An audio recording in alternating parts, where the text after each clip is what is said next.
ചർമ്മത്തിന്റെ സംരക്ഷണത്തിനും അതുപോലെ തന്നെ നമ്മുടെ കോശങ്ങളെ സംരക്ഷിക്കാനും അതുപോലെ തന്നെ ഈ പോയിസൺ തുടങ്ങിയ സാധനങ്ങളെ പലതിനെയും കൺട്രോൾ ചെയ്യുന്നതിന് ഈ വസ്തു നമ്മുടെ ബോഡിയിൽ ഉണ്ട്. രശ്മികൾ സ്കിന്നിലേക്ക് ക്യാൻസർ ഉണ്ടാകുന്ന തടയുമെന്നാണ് ശാസ്ത്രങ്ങൾ പറയുന്നത്. ഈ സൺസ്ക്രീനോ അല്ലെങ്കിൽ മറ്റുള്ള മോയ്സ്ചറൈസേഴ്സ് ഇട്ട് വെയിലത്ത് പോകുന്നവർക്ക് മാത്രമാണ് കൂടുതൽ പ്രോബ്ലം ഞാൻ കണ്ടിട്ടുണ്ട്. കൺസീലർ ഇടുന്നു, ഫൗണ്ടേഷൻ ഇടുന്നു, ഇത് എത്ര പ്രൊഡക്റ്റ് ആയിപ്പോൾ നമ്മുടെ സ്കിന്നിൽ. അങ്ങനെ വരുന്ന സ്കിന്നുകൾക്കാണ് ഒരു ഏജ് കഴിയുമ്പോഴേക്കും ഒരു 30 എത്തുമ്പോഴേക്കും 45-ലേക്കും 40 എത്തുമ്പോഴേക്കും 60-ലേക്കും. അപ്പോൾ അവർ മറ്റുള്ളതിന് അസുഖത്തിന് മരുന്നെല്ലാം കൊടുക്കുന്നു, ഛർദിക്കും ചൊറിച്ചിലിനൊക്കെ മരുന്ന് കൊടുക്കുന്നു, അല്ലെങ്കിൽ നമ്മുടെ പൊണ്ണതടിക്കോ അല്ലെങ്കിൽ തടി കൂടുന്നതിനൊക്കെ കൊടുക്കുന്നു. വീണ്ടും വന്നിട്ട് ഈ ഗ്ലൂക്കോത്തൈൻ കഴിച്ചാൽ അത് ഗുണമാണോ ദോഷമാണോ? 20 വർഷത്തിന് ശേഷവും പബ്ലിസിറ്റി ഇല്ലാതെ വെക്കുന്ന ഒരു പ്രൊഡക്റ്റ്, ലോകം മുഴുവൻ വെക്കുന്ന ഒരു പ്രൊഡക്റ്റ് ഇന്നും ഇവിടെ നിലനിൽക്കുന്നു. എന്തുകൊണ്ട്? അത് കസ്റ്റമേഴ്സ് സെലക്ട് ചെയ്ത് അത് ഉപയോഗിക്കുക, അവർക്ക് ഗുണം കിട്ടുന്നതുകൊണ്ടാണ്. കസ്റ്റമർക്ക് ഗുണമില്ലാത്ത ഒരു പ്രൊഡക്റ്റ് നിലനിൽക്കത്തില്ല. കായിക താരങ്ങൾക്കും സിനിമാ താരങ്ങൾക്കും ഹെയർ സ്റ്റൈൽ ഒരുക്കി ശ്രദ്ധ നേടിയ ആളാണ് ശ്രീ പ്രവീൺ. മാത്രമല്ല, കണ്ണുകെട്ടി ഹെയർ സ്റ്റൈൽ ഒരുക്കി ഇന്ത്യ ബുക്ക് ഓഫ് റെക്കോർഡ്സിൽ ഇടം നേടിയ ആളും കൂടെയാണ് അദ്ദേഹം. ശ്രീ പ്രവീൺ, നമസ്കാരം.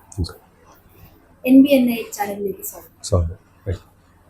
പണ്ടത്തെ ഒരു സൗന്ദര്യ സങ്കല്പം, അതായത് കുറെ കൊല്ലങ്ങൾക്ക് മുമ്പ് ഒരു എണ്ണ തേച്ചുള്ള ഒരു പുളി, അല്ലെങ്കിൽ ഒരു ചെമ്പരത്തിത്താളി, അല്ലെങ്കിൽ എന്തെങ്കിലും ഒരു ഫേസ് പാക്ക് പോലെ, എന്തെങ്കിലും കസ്തൂരി മഞ്ഞളോ അങ്ങനെയൊക്കെയുള്ള ഫേസ് പാക്ക്, ഇതൊക്കെയായിരുന്നു നമ്മുടെ പണ്ടത്തെ സൗന്ദര്യ വർദ്ധക വസ്തുക്കൾ എന്ന് പറയുന്നത്. പക്ഷെ കാലം മാറിയപ്പോൾ എണ്ണിയാൽ തീരാത്ത സൗന്ദര്യവർദ്ധക വസ്തുക്കളും പ്രോഡക്റ്റുകളും നമ്മുടെ മുന്നിൽ അവൈലബിൾ ആണ്. ഈ മാറ്റത്തെ അങ്ങ് എങ്ങനെയാണ് കാണുന്നത്? കാലഘട്ടങ്ങൾക്കനുസരിച്ച് മാറ്റങ്ങൾ അനിവാര്യം തന്നെയാണ്. എപ്പോഴും നമ്മൾ പഴയ പോലെയുള്ള ഒരു ഫോട്ടോ എടുത്ത് ഒരു ഫിലിം വാഷ് ചെയ്ത് നമ്മളെ കാണുന്ന 15 ദിവസം 20 ദിവസം കഴിഞ്ഞിട്ടായിരിക്കും അത് സ്റ്റുഡിയോയിൽ പോയി കാവലിൽ നിൽക്കണം നമ്മളെ കാണാൻ വേണ്ടി. കണ്ട ശേഷം നമുക്ക് മാറ്റങ്ങളൊന്നും വരുത്താൻ പറ്റുന്നില്ല. അപ്പോൾ നമുക്ക് അത് അന്ന് അത്ര പോസിബിൾ ആയിട്ടില്ല. ഇന്ന് നമ്മൾ അപ്പം തന്നെ നമ്മൾ കാണുകയാണ്, അപ്ഡേറ്റ് ചെയ്തിട്ടാണ്. നമ്മൾ അപ്പം തന്നെ കാണുമ്പോൾ ഫോട്ടോ എടുത്തു, അത് നമ്മൾ മായ്ക്കുന്നു, വീണ്ടും എടുക്കുന്നു, നമ്മളെ കണ്ടുകൊണ്ടേയിരിക്കുന്നു. നമ്മളൊരു സ്റ്റാറ്റസ് ഇടുന്ന സമയത്ത് കമൻസ് വരുന്നു. അപ്പോൾ കാലഘട്ടങ്ങൾക്കനുസരിച്ച് നമ്മൾ മാറേണ്ടതായിട്ടൊരു സാഹചര്യം നമുക്ക് വന്ന് നിർബന്ധിതരായി കഴിഞ്ഞു. ആ കാലഘട്ടത്തിൽ ജീവിക്കുമ്പോൾ ഇങ്ങനെയുള്ള സാധനങ്ങളെല്ലാം അത്യാവശ്യമായ ഒന്നാണ്. അപ്പോൾ അതിന് ബ്യൂട്ടി വർദ്ധക വസ്തുക്കൾ വേണം. ആ സൗന്ദര്യവർദ്ധക വസ്തുക്കൾ ഉപയോഗിച്ച് സെൽഫ് ചെയ്താൽ ശരിയാവാതിരിക്കാൻ വേണ്ടി അവർക്കൊരു ക്ലിനിക്കുകൾ വേണം. അപ്പോൾ ക്ലിനിക്കുകളുടെയും ഈ പറഞ്ഞ കാര്യങ്ങളുടെയും കാലഘട്ടത്തിനനുസരിച്ചിട്ടുള്ള മാറ്റങ്ങൾ വന്നു കഴിഞ്ഞിട്ടുണ്ട് ഇപ്പം നിലവിൽ. ഇപ്പോൾ ഒരു ഉദാഹരണം പറയുകയാണെങ്കിൽ, പണ്ടൊന്നും നമ്മൾ ഈ സൺസ്ക്രീൻ ഉപയോഗിച്ചിട്ടുമില്ല, അങ്ങനെ ഒരു പ്രൊഡക്റ്റിനെ പറ്റി കേട്ടിട്ട് പോലുമില്ല. എന്നാൽ ഇന്ന് നമ്മളൊന്ന് വെളിയിലോട്ട് ഇറങ്ങണമെങ്കിൽ, അല്ല വീട്ടിലിരിക്കണമെങ്കിൽ പോലും സൺസ്ക്രീൻ ഇട്ടിട്ട് ഇരിക്കുന്നവരുണ്ട്. ഈ സൺസ്ക്രീൻ ഇത്രമേൽ ഇമ്പോർട്ടൻ്റ് ആയിട്ടുള്ളൊരു കാര്യമാണ്? ഒരിക്കലും അല്ല. സണ്ണിൻ്റെ പ്രൊട്ടക്ഷന് വേണ്ടിയിട്ട് നമ്മൾ സൺസ്ക്രീൻ യൂസ് ചെയ്യുന്നുണ്ടെങ്കിൽ, നമ്മുടെ ചുറ്റിലും ജീവിക്കുന്ന നമ്മൾ 4-5 പേര് യൂസ് ചെയ്യുന്നെങ്കിൽ ബാക്കി എത്രയോ ആളുകൾ നമ്മുടെ ചുറ്റും ജീവിക്കുന്നു. വീട്ടിൽ പണിക്ക് വരുന്ന ആളുകളുണ്ടാവും, കൺസ്ട്രക്ഷൻ പണിയിൽ ജോലി ചെയ്യുന്ന ആളുകളുണ്ടാവും, ഫീൽഡ് വർക്ക് ചെയ്യുന്നവരുണ്ടാവും, പലതരത്തിൽ ജീവിക്കുന്ന ആളുകളുണ്ട്. ഈ പലതരത്തിൽ ജീവിക്കുന്ന എല്ലാവരും സൺസ്ക്രീൻ യൂസ് ചെയ്യുന്നുണ്ടോ? ഇല്ല. അപ്പം അതിൻ്റെ ആവശ്യമില്ലല്ലോ. അവിടെയാണ് ആ ചോദ്യത്തിന്റെ പ്രസക്തി. അതായത് ഒരു വിഭാഗം ആളുകൾ ഇത് ഉപയോഗിക്കുന്നില്ല, അവര് ലീസ്റ്റ് ബോധേഡ് ആണ്. പക്ഷെ ഒരു വിഭാഗം ആളുകൾ ഭയങ്കര ബോധേഡ് ആണ്. ഓക്കെ, ആ ഉപയോഗിക്കുന്ന ആളുകൾക്കും ഉപയോഗിക്കാത്ത ആളുകൾക്കും തമ്മിൽ എന്താ വ്യത്യാസമുള്ളത്? രണ്ടുപേരെയും സ്കിന്ന് ടാൻ ആവുന്നതും പ്രൊട്ടക്ഷൻ കിട്ടുന്നതും ടാൻ ആവുന്നതും ഒരുപോലെ തന്നെയാണ്. അപ്പോൾ സൺ പ്രൊട്ടക്ഷൻ ആവശ്യമാണെങ്കിൽ അതിന് നമ്മളൊരു കുട ഉപയോഗിക്കുക, അല്ലെങ്കിൽ സണ്ണിൽ പോയി വന്ന ശേഷം മുഖം നന്നായിട്ട് വേർത്തിട്ടുണ്ടെങ്കിൽ വേർപ്പ് കഴുകിക്കളയുക. വേർക്കുമ്പോൾ നമ്മൾ മുഖം കഴുകുകയും നമ്മൾ ആ ഹീറ്റിനെ റെസിസ്റ്റ് ചെയ്യാൻ നമുക്ക് ക്രീമിനേക്കാളും പറ്റുന്നത് വെള്ളത്തിനാണ്. അപ്പോൾ വെള്ളം ഉപയോഗിച്ച് നന്നായിട്ട് കഴുകുക, അതാണ് അതിൻ്റെ ഫസ്റ്റ് എയ്ഡ്. അൾട്രാ വയലറ്റ് രശ്മികളെ നമ്മൾ ഇതിനെ തടുക്കുന്നത്, അത് നമുക്ക് എന്ത് ദോഷം ചെയ്യുന്നത്? അൾട്രാ വയലറ്റ് രശ്മികൾ സ്കിന്നിലേക്ക് ക്യാൻസർ ഉണ്ടാവുന്ന തടയുമെന്നാണ് ശാസ്ത്രങ്ങൾ പറയുന്നത്. അപ്പോൾ എന്താ ചെയ്യുക? അപ്പോൾ നമ്മളിപ്പോൾ സായിപ്പന്മാരും മതന്മാരും നമ്മളെ അങ്ങനെ പറയാം എന്ന് നോക്കി, ഫോറിനേഴ്സ് എന്ന് പറയുന്നു. ഇവർ വന്നിട്ട് ഈ കടലിൽ സൈഡിൽ പോയിട്ട് ഈ ഉപ്പുകാറ്റ് കൊണ്ടിട്ട് ഈ വെയിലത്ത് കിടക്കുന്നില്ലേ? അപ്പോൾ അവർ വെളുത്തല്ലേ ഇരിക്കുന്നത്, അവരെന്താ കറുക്കാത്തത്? അപ്പോൾ നമ്മുടെ ഒരു സ്കിൻ നാച്ചുറൽ ഒരു സ്കിന്നുണ്ട്. നമ്മൾ പൊതുവെ ഒരു ഇരുനിറക്കാരാണ് ഇവിടെയുള്ള ആളുകളെല്ലാം. അപ്പം ആ നിറത്തിൽ ചെറിയൊരു ടാൻ വരുന്നു. അത് വേർപ്പും പൊടിപടലവും പൊല്യൂഷനും കൊണ്ടുണ്ടാകുന്ന ടാനാണ്. അത് നന്നായിട്ട് കഴുകി കളയുകയാണ് വേണ്ടത്. അവിടെ ഒരു ക്രീം ഇട്ടതുകൊണ്ട് അത് എങ്ങനെ പ്രൊട്ടക്ട് ചെയ്യുന്നത്? അപ്പം നമ്മൾ എന്താ ചെയ്യേണ്ടതെന്ന് വെച്ചാൽ, ഇപ്പം ഞാൻ ഈ ഫീൽഡിൽ വന്നതുകൊണ്ടാണ് എനിക്കത് പറയാൻ പറ്റുന്നത്. പിന്നെ മെഡിസിൻസ് മാനുഫാക്ചർ ചെയ്യുന്ന ഒരാളും കൂടി ആയതുകൊണ്ട് ഞാനത് മനസ്സിലാക്കിയെന്ന് വെച്ചാൽ, അങ്ങനെ വെയിലത്ത് പോകുന്ന സമയത്ത് മുഖം കഴുകുകയും കഴുകിയ ശേഷം നമുക്ക് സണ്ണിൽ പോകുന്ന സമയത്ത് കെമിക്കലുകളില്ലാത്ത ആയുർവേദ മരുന്നുകളുള്ള പ്രൊഡക്ട്സ് നമ്മൾ ഉണ്ടാക്കുന്നുണ്ട്. അത് അപ്ലൈ ചെയ്ത് കഴിഞ്ഞാൽ നമുക്ക് വെയിലത്ത് പോയി കഴിഞ്ഞാൽ മുഖം കഴുകാൻ ക്രീം പോകുന്നില്ല. നിങ്ങൾ സൺസ്ക്രീൻ ഇട്ട് വെയിലത്ത് പോയി കഴിഞ്ഞാൽ വേർപ്പും പൊടിയും അതിൽ പിടിക്കുന്നു. നിങ്ങൾ കഴുകാതിരുന്നാൽ ഇതെല്ലാം കൂടെ കൂടിക്കളയുന്ന ഒരു സാധനമാകുമെന്ന്. നിങ്ങൾ മുഖം കഴുകുന്നില്ല ക്രീം പോകുമെന്ന് പേടിച്ചിട്ട്. അപ്പോൾ കഴുകണം, അതാണ് ഫസ്റ്റ് ആയിട്ട്. അപ്പൊ ഈ ഓവറായിട്ട് നമ്മൾ സൺലൈറ്റിലേക്ക് പോകുമ്പോൾ നമ്മുടെ സ്കിന്നിൽ ഉണ്ടാവുന്ന റാഷസ് ഉണ്ട്, ചെറിയ ചുമന്ന പാടുകൾ, അതൊക്കെ ഈ സൺസ്ക്രീൻ കൊണ്ട് നമുക്ക് മാറ്റാൻ പറ്റില്ല. ഇല്ല, അത് അങ്ങനെ ഒരു പഠനം അങ്ങനെ ശാസ്ത്രീയമായിട്ട് അങ്ങനെ തെളിയിച്ചിട്ടൊന്നുമില്ല. പക്ഷെ ഡോക്ടേഴ്സ് പറയുന്നത് ഇത് സൺസ്ക്രീൻ ഉപയോഗിക്കുമെന്നാണല്ലോ പറയുന്നത്. അല്ല, അത് ഒരാൾ പറയുന്നു എന്ന് പറയുന്നതുകൊണ്ട് എനിക്ക് അതിന് ഓപ്പോസിറ്റ് പറയാൻ പറ്റത്തില്ല. പക്ഷെ ഞാൻ കണ്ടിരിക്കുന്നത്, എൻ്റെ ഒരു ഇത്രയും വർഷത്തെ എക്സ്പീരിയൻസിലാണ് ഞാൻ പറയുന്നത്. എൻ്റെ എക്സ്പീരിയൻസിൽ ഞാൻ കണ്ടിരിക്കുന്നത് അത് ഉപയോഗിക്കുന്നവർക്കാണ് കൂടുതൽ പ്രോബ്ലം കണ്ടെത്തിയെന്ന് പറയുമ്പോൾ എനിക്ക് അതല്ലേ പറയാൻ പറ്റുള്ളൂ. ഉപയോഗിക്കുന്നവർക്കാണ് കണ്ടിട്ടുള്ളത്. അവർക്ക് ഇച്ചിങ് വരുന്നുണ്ട്, കുരുക്കൾ വരുന്നുണ്ട്, ചൊറിച്ചിൽ തുടങ്ങിയുള്ള കാര്യങ്ങൾ കാണുന്നു, കൂടുതൽ ടാനായിട്ട് അവരെ കാണുന്നു. അങ്ങനെ സൺസ്ക്രീൻ യൂസ് ചെയ്യുന്നവർ, ഞാൻ ഈ ഫീൽഡിൽ നിൽക്കുമ്പോൾ, ഞാൻ ഈ പറഞ്ഞ ക്ലിനിക്ക് നടത്തുമ്പോൾ, ഇവിടെ വന്ന് ഫേഷ്യൽ ചെയ്യണം, ഇല്ലെങ്കിൽ ഇത് ചെയ്യണം, ഇങ്ങനെ കാര്യങ്ങൾ ചെയ്യണം, എനിക്ക് ഇത് പ്രോബ്ലം ഉണ്ട് എന്ന് പറയുമ്പോൾ ഞാൻ അവരെ കൺസൾട്ട് ചെയ്യുമ്പോൾ അവരെല്ലാവരും പറയുന്ന ഒരേ ഒരു കാര്യത്തിൽ നമ്മൾ തിരിച്ചെടുത്തു കഴിഞ്ഞാൽ ഈ സൺസ്ക്രീനോ അല്ലെങ്കിൽ മറ്റുള്ള മോയ്സ്ചറൈസേഴ്സ് ഇട്ട് വെയിലത്ത് പോകുന്നവർക്ക് മാത്രമാണ് കൂടുതൽ പ്രോബ്ലം ഞാൻ കണ്ടിട്ടുള്ളൂ. അവർ അത് മാറ്റുകയും നമ്മുടെ തങ്കഭസ്മം ക്രീം, സാഫ്രോൺ ക്രീം തുടങ്ങിയവർക്ക് വരികയും 3-in-1 മെഡിസിൻ വാഷ് ചെയ്യുകയും ഇടയ്ക്കിടയ്ക്ക് മുഖം വേർക്കുമ്പോൾ കഴുകാൻ പറയുകയും കൂൾ കംപ്രഷൻ കൊടുക്കുക, ഐസ് പാക്കോ അല്ലെങ്കിൽ അങ്ങനെയുള്ള കാര്യങ്ങൾ കൊടുക്കുകയും നമ്മൾ AC-യിൽ നിന്ന് പെട്ടെന്ന് വെയിലത്തേക്ക് ഇറങ്ങുമ്പോൾ ഉണ്ടാകുന്ന പ്രശ്നവും പുറത്തിറങ്ങുമ്പോൾ ഉണ്ടാകുന്ന വണ്ടിയുടെ പൊടിപടലങ്ങളും കാര്യങ്ങളും ഈ കൺസെഷനും കാര്യങ്ങളും പലതും എല്ലാവരുടെയും റോഡ് പണി എല്ലാവരുടെയും പണിയാണ്. ഇപ്പോൾ ഫുൾ പൊല്യൂട്ടഡ് ആണ്. അപ്പോൾ ഈ പൊല്യൂഷനിൽ ഉണ്ടാകുന്ന പൊടിയും ഈ പറഞ്ഞ വേർപ്പും കൂടെ ചേർന്ന് ഈ ക്രീമും കൂടെ അവിടെ ഇരിക്കുമ്പോൾ ഉണ്ടാകുന്ന അസ്വസ്ഥതയും ഇറിറ്റേഷനും ഇച്ചിങ്ങുമാണ് ഇന്ന് ഞാൻ കണ്ടിട്ടുള്ള 100% ആളുകൾക്ക് കണ്ടത്. അപ്പോൾ പിന്നെ നമ്മൾ ആ ക്രീം തന്നെ ഇടണം എന്ന് എങ്ങനെയാണ് ഞാൻ സജസ്റ്റ് ചെയ്യുക. അപ്പോൾ ഒരു ക്രീം നമ്മൾ ഇട്ടു, ഇപ്പോൾ നമ്മുടെ ഒരു ക്രീം ഇട്ട് കഴിഞ്ഞാൽ അത് നിങ്ങൾ വെയിലത്ത് പോയി കഴുകാം. നമുക്ക് വാഷബിൾ ആയിരിക്കണം. നമ്മുടെ ബോഡിയിൽ വരുന്ന പൊടി എങ്ങനെ കളയും, നമ്മൾ വേർപ്പ് എങ്ങനെ കളയും, കഴുകിയല്ലേ പറ്റുള്ളൂ. അപ്പോൾ കഴുകണം, അതാണ് ഫസ്റ്റ് എയ്ഡ്. അല്ലാതെ സൺലൈറ്റ് കൊണ്ടല്ല പ്രശ്നം ഉണ്ടാകുന്നത്, പൊല്യൂഷനാണ് നമുക്ക് പ്രശ്നങ്ങൾ ഉണ്ടാക്കുന്നത്. അതുപോലെ നമ്മൾ ഇപ്പോൾ പണ്ടൊന്നും നമ്മളൊരു എണ്ണ തേച്ച് കുളിയിൽ അവസാനിപ്പിക്കുന്ന നമ്മുടെ സ്കിൻ കെയർ, ഇപ്പോൾ കുളിച്ചു കഴിഞ്ഞാൽ ഉടനെ ഒരു മോയ്സ്ചറൈസർ എന്തായാലും അത് മസ്റ്റാണ്. ആ ഒരു സ്ഥിതിയിലേക്ക് നമ്മൾ എത്തിയിട്ടുണ്ട് ഇപ്പോൾ. അപ്പോൾ ഈ സ്കിൻ മോയ്സ്ചറൈസ് ചെയ്യേണ്ട കാര്യമുണ്ട്. സ്കിന്നിൻ്റെ സ്വാഭാവികത നഷ്ടപ്പെടുന്ന ഒരു സ്റ്റേജ് വരുമ്പോഴാണ് മോയ്സ്ചറൈസർ യൂസ് ചെയ്യേണ്ടത്. അല്ലാതെ അത് യൂസ് ചെയ്യേണ്ട ആവശ്യമില്ല. നേരത്തെ ഞാൻ പറഞ്ഞ പോലെ വെള്ളം ഉപയോഗിക്കാം. നേരത്തെ പറഞ്ഞ പോലെ തന്നെ ഒരു ആയുർവേദ ഓയിൽ തേച്ച് പിടിപ്പിച്ച് കുളിക്കുകയാണെങ്കിൽ ആവശ്യമായ മോയ്സ്ചറൈസിങ് സ്കിന്നിൽ കിട്ടി. ദെൻ നമ്മൾ അതിനുശേഷം പലതരം പ്രോഡക്റ്റുകൾ ഉപയോഗിക്കുമ്പോഴാണ് നമുക്ക് ഈ പ്രശ്നങ്ങൾ ഗ്രാജുവലി ഉണ്ടാകുന്നത്. നമ്മൾ ശ്രദ്ധിക്കില്ല. അപ്പോൾ തുടക്കത്തിൽ നമുക്ക് വലിയ പ്രശ്നങ്ങളൊന്നും ഉണ്ടാവില്ല.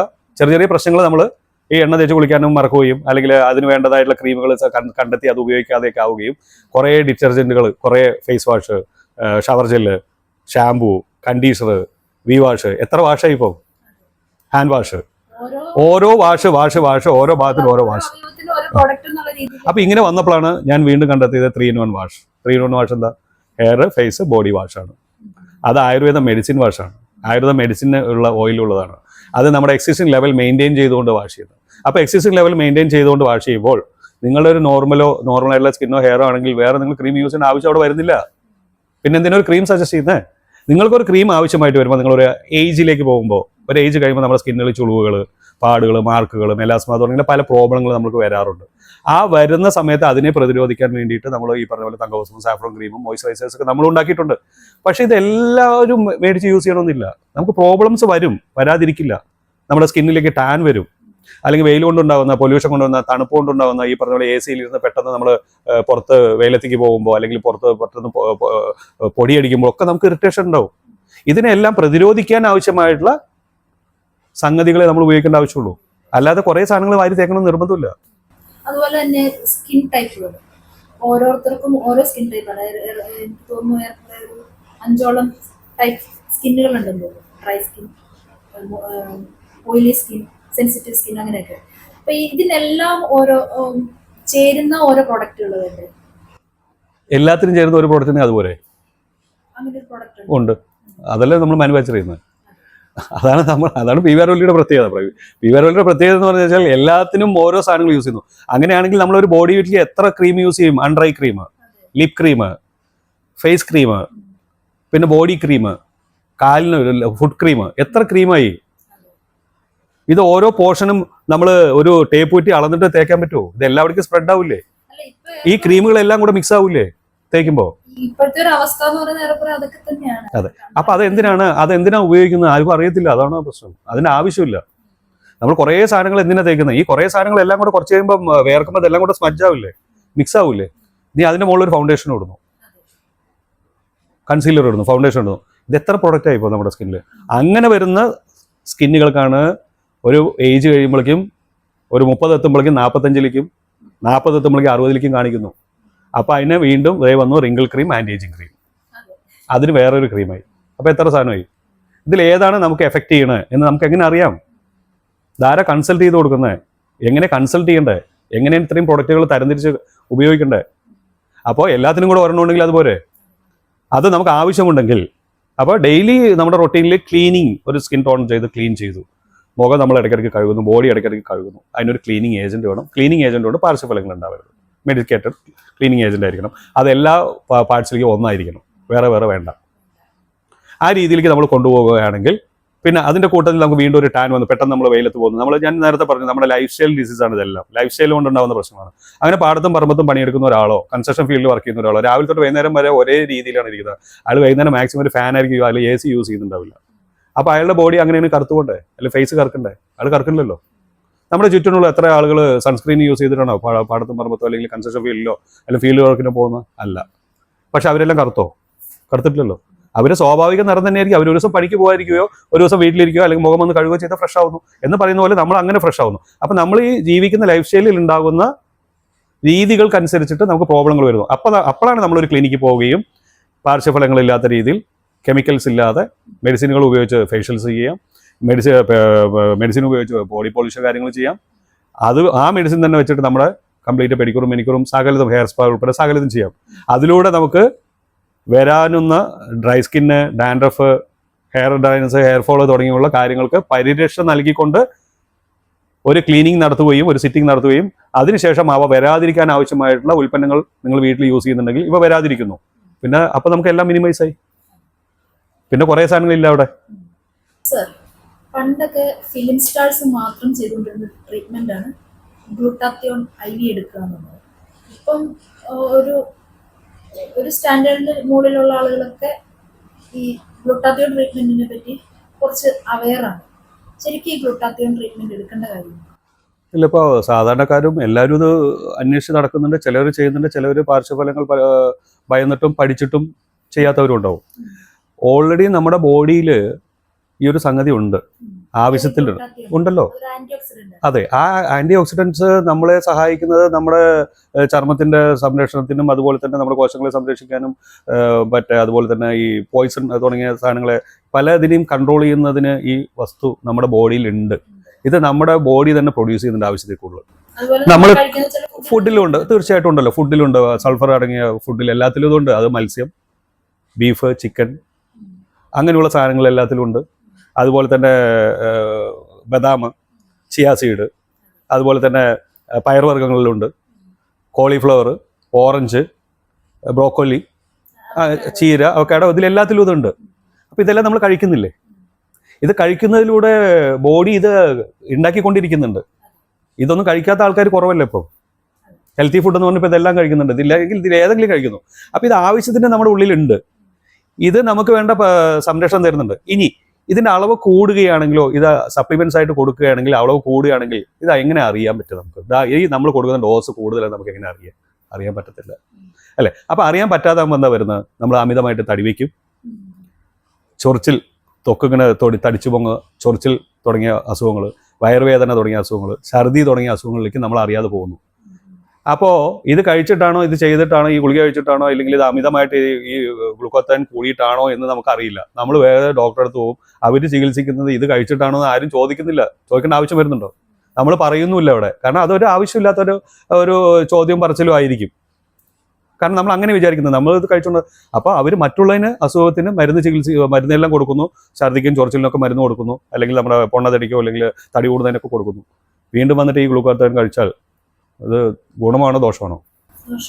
അപ്പം നമ്മൾ ഹെൽത്തി ഫുഡ്, നമ്മൾ ദഹിക്കുന്നതായിട്ടുള്ള ഫുഡുകൾ കഴിക്കും, നമുക്ക് ദഹനം കറക്റ്റാക്കുകയും ചെയ്യുകയും ഈ പറഞ്ഞ ആൻറ്റി ഓക്സിഡൻറ്റ് തരുന്ന ഫുഡ് നമ്മൾ കഴിച്ചാൽ പോരെ. അതാണ് അതിൻ്റെ പഠനങ്ങളിൽ തെളിയിക്കുന്നത്. അല്ലാതെ ഇത് കഴിച്ചിട്ടോ അല്ലെങ്കിൽ ഇത് മറ്റേ കുത്തിവെച്ചത് കൊണ്ടോ ഒരാൾ സൗന്ദര്യം വർദ്ധിച്ചതായിട്ടൊന്നും വെളുക്കാൻ വേണ്ടിയിട്ട് glutathione കഴിക്കുക. അങ്ങനെ വെളുത്ത ഒരാൾ ഞാൻ കണ്ടിട്ടില്ല. അങ്ങനെ കണ്ടിട്ട് ആരെങ്കിലും ഇന്റർവ്യൂ കാണുന്ന ആരെങ്കിലും ഉണ്ടെങ്കിൽ ബിഫോർ ആഫ്റ്റർ ഗ്ലൂട്ടാത്തോയിന് ശേഷമാണ് ഞാൻ ഇങ്ങനെ വെളുത്തതെന്ന് കാണിക്കണം. അല്ല, പൊതുവെ കണ്ടാൽ പിന്നെ നമുക്കത് അതിനുള്ള തീരുമാനമാവും. Before after കാണിക്കാമല്ലോ. പൊതുവെ അങ്ങനെ ഒരു ധാരണയുണ്ട് glutathione എന്ന് പറയുന്നത് വെളുക്കാൻ അത് അതാ പറഞ്ഞത്, കാലഘട്ടത്തിനനുസരിച്ചിട്ട് ഇന്ന് സൗന്ദര്യവർദ്ധക വസ്തുക്കളും സൗന്ദര്യം ഒരാളുടെ സൗന്ദര്യം എന്ന് പറയുന്നത് അവന്റെ പോക്കലിരിക്കുന്ന പൈസ എങ്ങനെ സൗന്ദര്യം നിങ്ങൾക്ക് കൂടുമെന്ന് പറഞ്ഞാൽ അവന്റെ ആ പൈസ എങ്ങനെ മേടിക്കാന്നുള്ള ഒരു വിപണി കൂടിയായി മാറി തുടങ്ങിയിരിക്കുന്നത്. അതിന്റെ ഒരു പ്രശ്നങ്ങളുണ്ട്. ചൂഷണം. അത് നന്നായിട്ട് ഭക്ഷണം കഴിക്കാൻ ജിമ്മിൽ പോവുക, വീട്ടിൽ പണിയെടുക്കാൻ പാടില്ല. മനസ്സിലായില്ലേ? അപ്പൊ അതുപോലെ നന്നായിട്ട് പല സാധനങ്ങൾ ചെയ്യുക, പൈസ കൊടുക്കുക, പലതൊക്കെ ചെയ്യുക, നമുക്ക് പ്രശ്നങ്ങൾ ഉണ്ടാക്കുക, ആ പ്രശ്നത്തിന് മരുന്ന് മേടിക്കുക. പക്ഷേ ഇതിൽ ആരാണ് വെളുത്തത്? ഇനി അതല്ല, ഇരുന്നറാണെങ്കിലും കറുത്താണെങ്കിലും അതിനെന്താ കുഴപ്പം? നിങ്ങൾക്ക് അറിയാവുന്നപ്പോൾ ഞാൻ പേരൊന്നും എടുത്ത് പറയുന്നില്ല. സിനിമയിൽ വരുന്ന ഏറ്റവും സൂപ്പർ സ്റ്റാർ ആയിട്ടുള്ള ആൾ തന്നെ അയാളുടെ സ്വയം രൂപത്തിൽ വരികയും പടത്തിൽ വരുമ്പോൾ അയാളെ കൈയടിക്കുന്ന രീതിയിലേക്ക് ഒരു രൂപമാറ്റം വരുത്തി വരുന്ന സൂപ്പർ സ്റ്റാറില്ലേ നമ്മുടെ മുമ്പില്? സൗത്ത് ഇന്ത്യയിൽ തന്നെ ഇല്ലേ? ഇല്ലേ? അപ്പോൾ ആ കോൺഫിഡൻസ് ഒരു മനുഷ്യനുണ്ടായ പോരെ? ഞാൻ ഇങ്ങനെയാണെങ്കിലും എൻ്റെ പ്രവൃത്തിയും എൻ്റെ മേഖലയും ഇതെല്ലാത്തിലും ഞാൻ പെർഫെക്റ്റ് ആയ പോരെ? ഞാൻ എന്തിനാ വെളുക്കാൻ നടക്കുന്നത്? ഞാൻ എന്തിനാ കറുക്കനും വെളുക്കുന്നതിനെ പറ്റി ആലോചിക്കുന്നത്? ഒരു പരിധി വരെ അതൊരു ഇൻസെക്യൂരിറ്റി അത് ഉണ്ടാക്കുന്നതാണ്. ആരുണ്ടാക്കുന്നു? ഈ പറയുന്ന കച്ചവടം, മാർക്കറ്റിങ്ങിന്റെ ഭാഗമാണ് അത്. ഒരാളിങ്ങനെ കറുത്തിട്ട് ഇങ്ങനെ വന്ന് വെളുക്കുന്നു. ആ വെളുത്ത് വരുന്ന അഡ്വർടൈസ്മെന്റ് ഗവൺമെന്റ് ഒരു പരിധി വരെ നിരോധിച്ചിട്ടുണ്ട്. അതെങ്ങനെ ഒരാൾ കറുത്തത് മോശക്കാരനാവുന്നേ? ഒരാളെങ്ങനെ വെളുത്താൽ എങ്ങനെ മോശക്കാരനാവുന്നേ? അപ്പൊ നമ്മുടെ ബോഡിയിൽ എല്ലാവരും വെളുത്താണോ ഇരിക്കുന്നത്? അല്ല, പല ഭാഗങ്ങളും കറുത്തിരിക്കുന്നില്ലേ? അവിടെയൊക്കെ നമ്മൾ വെയിൽ കൊള്ളുന്നുണ്ടോ? ഒരു 99.99% ആളുകളുടെയും അണ്ടർആംസ് തൈസ് ഭാഗങ്ങളിലൊക്കെ കറുപ്പ് നിറം കാണുന്നുണ്ടെങ്കിൽ അവിടെയെല്ലാം വെയിൽ കൊണ്ടിട്ടാണോ? അല്ല, ഹൈജീൻ്റെ ഭാഗമാണ്. അതാണ് പറഞ്ഞത്, നേരത്തെ പറഞ്ഞത്, സ്ഥിരമായിട്ട് കഴുകുക, കഴുകാൻ നല്ലൊരു ഏജന്റ് ഉപയോഗിക്കുക, വേർപ്പോ പൊടിപടലങ്ങൾ നമ്മൾ എന്ത് ചെയ്യുക, തട്ടുന്നത് കഴുകാൻ ശ്രമിച്ചാൽ മതി, അയഞ്ഞ വസ്ത്രങ്ങൾ ധരിക്കുക, വെയിലത്ത് പോകുമ്പോൾ ഒരു കുട പിടിക്കുക. ഇപ്പോൾ നേരത്തെ പറഞ്ഞതിൽ തന്നെ ഒരു ഉദാഹരണം ഞാൻ പറഞ്ഞുതരാം, ഒരു എക്സാമ്പിൾ പറഞ്ഞുതരാം. സെലിബ്രിറ്റികളെല്ലാം ഷൂട്ടിംഗ് സമയത്ത് അവർ വെയിലത്ത് ഇറങ്ങുമ്പോൾ കൂടെ ഒരാളിങ്ങനെ നിൽപ്പുണ്ടാവും. എന്താ പിടിച്ചിരിക്കുന്നത്? അല്ലേ? ആ കുട ആൾക്കാർ പിടിച്ചാൽ പോരെ? പിടിച്ചാൽ മതി. അപ്പൊ എന്തുകൊണ്ട് അവർ കുടയ്ക്കുള്ളിൽ നീങ്ങുന്നു? ആ വെയില്, മഴയെ പ്രതിരോധിക്കുന്ന വെയിലിനെ ചെറുതായിട്ടൊന്ന് പ്രതിരോധിക്കുക. അല്ലാതെ ഒരു എന്തെങ്കിലും ഒരു ഷെയ്ഡ് കൊണ്ട് അല്ലെങ്കിൽ ഒരു ക്രീം കൊണ്ട് ഇതിനെ പ്രൊട്ടക്ട് ചെയ്യാൻ പറ്റുമോ? ഇല്ല. ആ ഇരിക്കുന്ന ക്രീമും വേർപ്പും പൊടിയും കൂടെ അതിൻ്റെ അകത്ത് പിടിക്കില്ലേ? അപ്പോൾ വെളുക്കുകയല്ല ചെയ്യുന്നത്. നമുക്ക് മറ്റ് പല പാർശ്വഫലങ്ങളുള്ള പ്രശ്നങ്ങളിലേക്ക് നമ്മുടെ സ്കിന്നിനെ കൊണ്ട് എത്തിക്കുന്നു. അതാണ് ചെയ്യുന്നത്. അപ്പോൾ നമ്മൾ കഴുകുക, അതാണ് അതിൻ്റെ അകത്ത്. അപ്പോൾ വെളുത്തോ കറുത്തോ എന്നുള്ളതല്ല നമ്മൾ നോക്കേണ്ടത്. നമുക്ക് ആവശ്യമായ ആൻറ്റി ഓക്സിഡൻസ് നമ്മുടെ ഫുഡിൽ കൂടെ നമുക്ക് കിട്ടുന്നുണ്ടെങ്കിൽ, ദഹനമില്ലായ്മയും കാര്യങ്ങളും ഉണ്ടെങ്കിൽ അതൊരു പ്രോപ്പർ കൺസൾട്ടേഷനിലൂടെ നമ്മുടെ ഫുഡിൻ്റെ ക്രമങ്ങൾ ഇതാക്കുകയും, പിന്നെ അമിതമായിട്ട് നമുക്ക് ഒരു വിളർച്ചയുണ്ടോ അല്ലെങ്കിൽ ഒരു വിളറിയിരിക്കുന്നു, നമ്മുടെ സ്കിന്നിൻ്റെ സ്വാഭാവികമായിട്ടുള്ള നിറം പുറകോട്ട് പോകുന്നുണ്ടെങ്കിൽ അതിന് കൺസൾട്ടേഷനിലൂടെ ക്രീമുകൾ മേടിച്ച് ഉപയോഗിക്കുക. അതിനാണ് ഞങ്ങൾ കൺസൾട്ടേഷനിലൂടെ മാത്രം പ്യുവർ ഓയിൽ പ്രൊഡക്ട്സ് കൊടുക്കുന്നത്. അവരെ പ്രോബ്ലം മനസ്സിലാക്കിയിട്ടാണ് കൊടുക്കുന്നത്. അല്ലെങ്കിൽ നിങ്ങളിത് മേടിക്കുക അങ്ങനെയല്ല കൊടുക്കുന്നത്. നമ്മൾ കൊടുക്കുന്ന കൺസൾട്ടേഷനിലൂടെയാണ്. അവർ ചിലപ്പോൾ ക്ലിനിക്കിൽ ഒരു ട്രീറ്റ്മെൻറ്റ് ആവശ്യമുണ്ടാവും, അത് ചെയ്യുക. അത്രയേ ആവശ്യമുള്ളൂ. പിന്നെ കറുക്കണമെങ്കിൽ കറുക്കട്ടെ, വെളുക്കണമെങ്കിൽ വെളുക്കട്ടെ, കഷ്ണയാവണമെങ്കിൽ ആവട്ടെ, നരക്കണമെങ്കിൽ നരക്കട്ടെ. അതിനൊന്നും മരുന്നുകളില്ല. അതായത് പ്രിവെൻഷൻ, പ്രൊട്ടക്ഷൻ, അത്രേ ഉള്ളൂ. മുടിയിലേക്ക് വരാം. ഇപ്പോഴത്തെ ഒരു ജനറേഷൻ ഫേസ് ചെയ്യുന്ന ഒരു വലിയ പ്രശ്നമാണ് ഹെയർ ലോസ്, പ്രീമച്വർ ഗ്രേയിങ്, അകാല നര, അങ്ങനെയുള്ള കാര്യങ്ങൾ. അത് കൊച്ചു കുട്ടികളിൽ പോലും ഇപ്പം നരച്ചിരിക്കുന്ന മുടി കാണാറുണ്ട്. ഇത് എന്തുകൊണ്ടായിരിക്കും?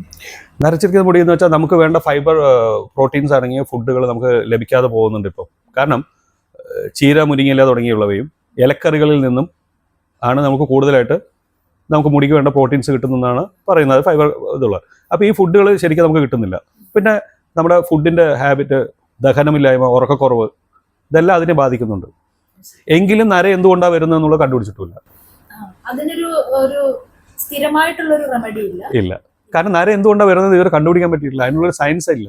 അപ്പോൾ സയൻസ് ഇല്ലാത്തതിൻ്റെ അകത്ത് നമ്മളിപ്പോൾ ചെയ്യാവുന്ന, ആകെപ്പാട് ചെയ്യാവുന്ന എന്താ, അതിൻ്റെ മുകളിൽ കളറിങ് കൊടുക്കുക എന്ന് മാത്രമേ ഉള്ളൂ. അപ്പോൾ നര മറയ്ക്കാൻ കളർ കൊടുക്കുക. നര വന്ന മുടിയിൽ കളർ ചെയ്ത് കഴിഞ്ഞാൽ പിന്നെയും മൊത്തം നരയ്ക്കുന്നൊക്കെ ഇല്ല, അത് വെറുതെ പറയുന്നതാണ്. കാരണം ആ നര വന്നിട്ടല്ല നമ്മൾ കളർ ചെയ്തത്. അപ്പോൾ ആ നര എങ്ങനെ വന്നു? കളർ ചെയ്തിട്ട് പരീക്ഷിച്ചിട്ടല്ലല്ലോ നര വന്നത്. നര വന്ന ശേഷവും നമ്മൾ കളർ ചെയ്തത്. അപ്പോൾ ആ ഒരു 10 നരയുണ്ടെങ്കിൽ ആ 11, 12, 13 അതിലേക്ക് പോകാനുള്ള സമയം നമുക്ക് ആയിക്കൊണ്ടിരിക്കും. നമ്മുടെ ഏജിനെ അല്ല, നമ്മുടെ ഏജിനെ അല്ല പറയുന്നത്. പ്രീമച്ചുവർ ഗേ എന്ന് പറഞ്ഞാൽ മുടിയുടെ ഇഴകളുടെ ഏജിനെ പറ്റി നമ്മൾ പറയുന്നത്. കൊച്ചുകുട്ടികളിൽ കാണുന്നത് അവർക്ക് ആ പറഞ്ഞ ബോഡിയിലേക്ക് വേണ്ട, ഈ പറഞ്ഞ മുടിയിലേക്ക് വേണ്ട കറുപ്പിന്റെ ഇഴകൾക്ക് ആ കറുപ്പ് നിറം കൊടുക്കാൻ ആവശ്യമായിട്ടുള്ള കണ്ടൻസ് കിട്ടുന്ന ഫുഡിലോ എവിടെയെങ്കിലും കുറവുണ്ടാവും. അപ്പൊ അത് വിറ്റാമിൻ ഡെഫിഷ്യൻസി എന്ന് പറഞ്ഞിട്ട് അതിന് വിറ്റാമിൻ ഡെഫിഷ്യൻസി എന്ന് പറഞ്ഞാൽ എന്ത് വിറ്റാമിൻ ഗുളിക കൊടുക്കാം അതും അറിയത്തില്ല. അപ്പൊ അവിടെ നമ്മൾ ശ്രദ്ധിക്കേണ്ട ഒരു കാര്യം വെച്ചാൽ പ്രീമച്ചുവർ ഗ്രേ പ്രിവെൻഷനുള്ള ഓയിലുണ്ട്, അത് യൂസ് ചെയ്യാം. നമ്മുടെ ഓയിൽ പ്രീമച്ചുവർ ഗ്രേ പ്രിവെൻഷൻ ഓയിലാണ്. അത് ഒരു പരിധിവരെ പുറമേ നിന്ന് സഹായിക്കുന്നുണ്ട്. അതേപോലെ തന്നെ ഉള്ളിൽ നമ്മൾ ഈ പറഞ്ഞ പോലെ മുടികൾക്ക് വേണ്ടതായിട്ടുള്ള ഫൈബർ കണ്ടൻസ് ഉള്ള ഭക്ഷണങ്ങളും ദഹിക്കുന്നതായിട്ടുള്ള ഫുഡുകൾ കഴിക്കുക. അതുപോലെ തന്നെ ഈ ഫുഡ് ഇപ്പോൾ നമ്മൾ എന്ത് ഫുഡ് വേണമെങ്കിൽ നമുക്ക് കഴിക്കാം, പക്ഷേ ദഹനം ഉറപ്പാക്കണം. ഇപ്പോഴത്തെ ഫുഡിൻ്റെ രീതി അങ്ങനെയല്ല, ദഹിക്കുന്നില്ല. നമ്മൾ ഓരോ സമയത്തും പല രീതിയിലാണ് ഭക്ഷണം. ദഹിക്കുന്ന ഫുഡുകളിൽ നമ്മൾ ശ്രദ്ധിക്കുന്നില്ല. ആ ദഹനം ഉണ്ടാക്കിയ പ്രശ്നം തീരും, ദഹനം കറക്റ്റായാൽ.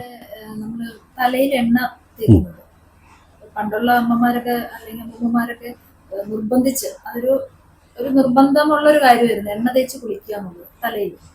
അത് ശരിക്കും ഇപ്പോഴത്തെ ഒരു ജനറേഷനിലേക്ക് വരുമ്പോൾ അത് വളരെ കുറഞ്ഞിട്ടുണ്ട്. തലയിൽ എണ്ണ തേക്കുന്നത് എന്തിനാ എന്നുള്ളൊരു ചിന്ത. ശരിക്കും തലയിൽ എണ്ണ തേക്കേണ്ട കാര്യമുണ്ട്. തീർച്ചയായിട്ടും 100% തലയിൽ ഓയിൽ വേണം.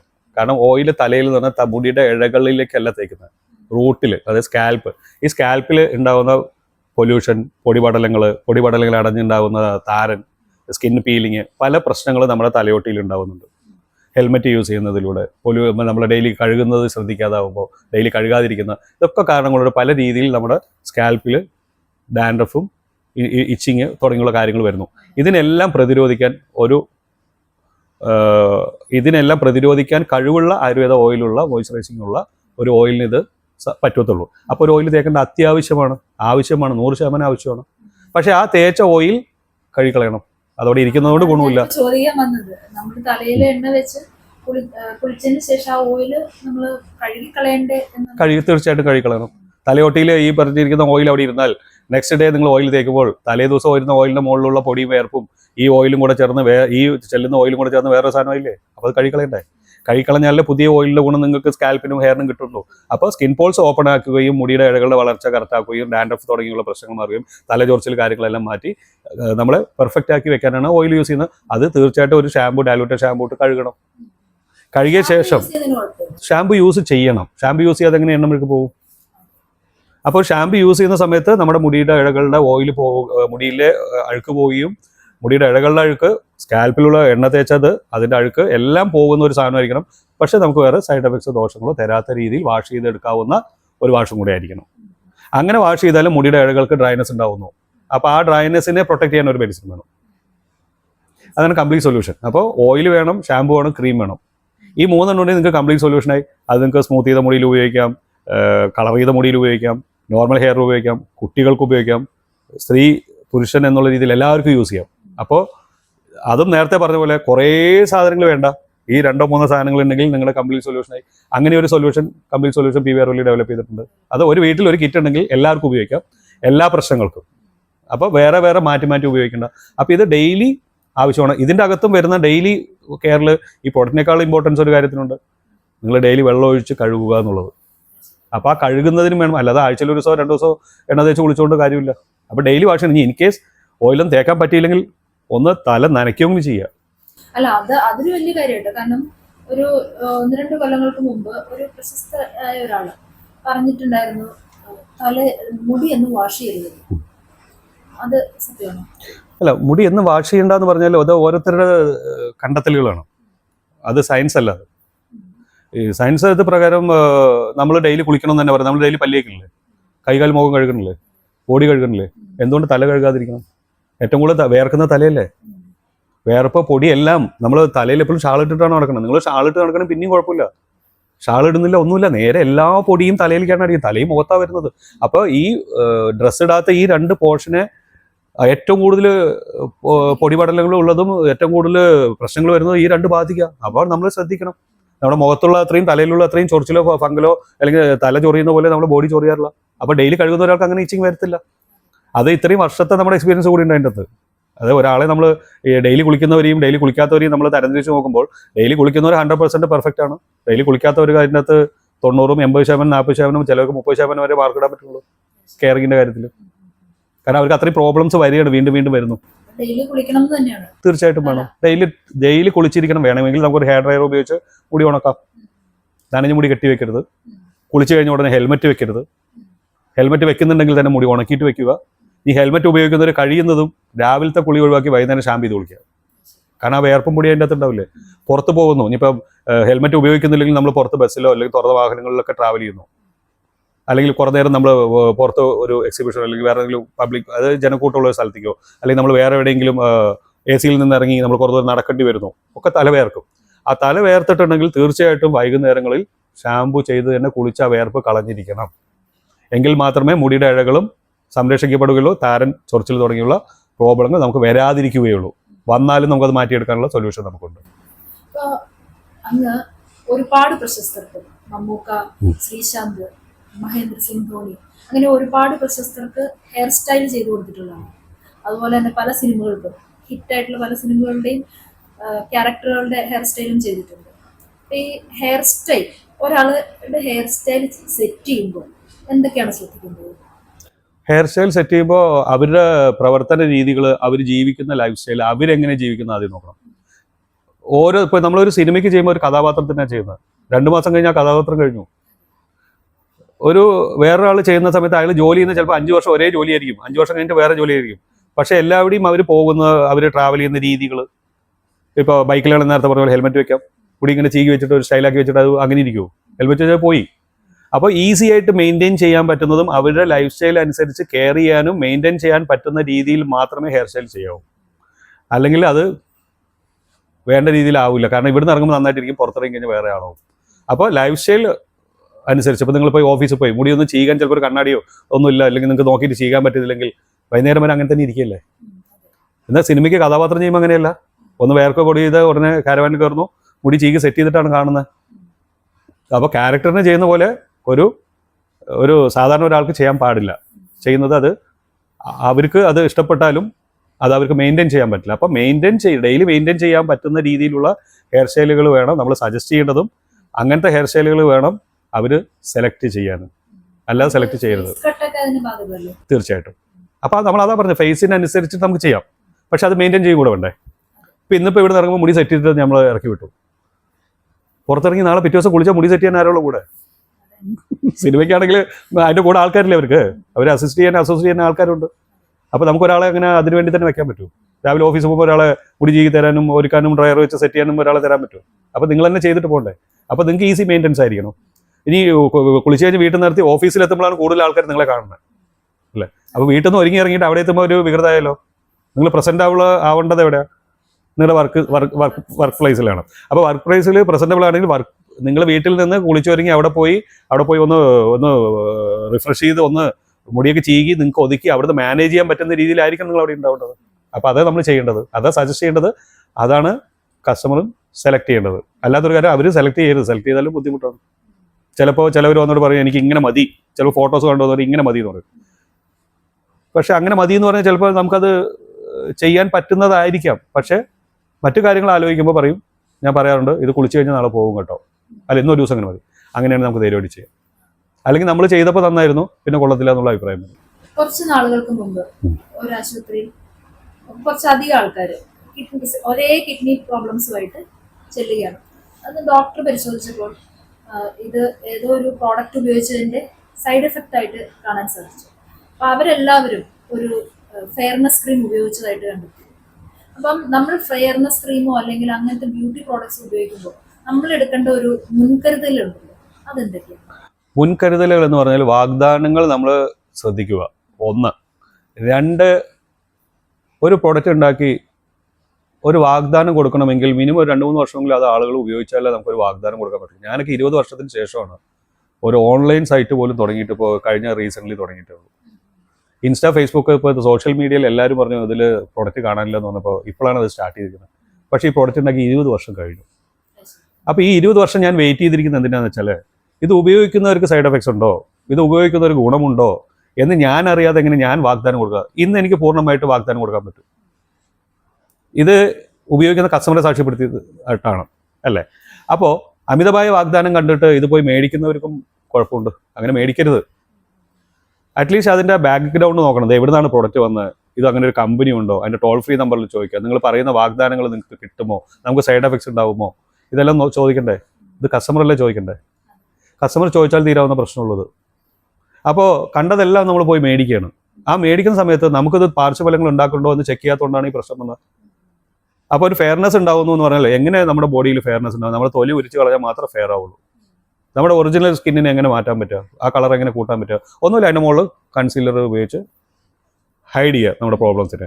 അല്ലെങ്കിൽ ഒരു ലെയർ സ്കിന്നിനെ അല്ലെങ്കിൽ 2 ലെയർ സ്കിന്നിനെ ഇളക്കി കളയുക. ഇങ്ങനെ 1-2 ലെയർ സ്കിന്നിനെ ഇളക്കി കളയുന്ന ആൽഫ ഹൈഡ്രിക് ആസിഡ് പോലുള്ള ക്രീമുകൾ, ഈ അമിനോ ആസിഡ്സ് തുടങ്ങിയുള്ള ആസിഡുകൾ അലർന്ന ക്രീമുകൾ വിപണിയിലുണ്ടെങ്കിൽ അത് സ്കിന്നിൽ പതുക്കെ ഒരു ബ്രൈറ്റ്നസ് തോന്നുകയും നമ്മളത് നിർത്തുമ്പോൾ തിരിച്ച് പഴയ പോലെ ആവുകയും ചെയ്യും. അപ്പോൾ റെഗുലറായിട്ട് ഇത് യൂസ് ചെയ്യുമ്പോൾ എന്ത് പറ്റും?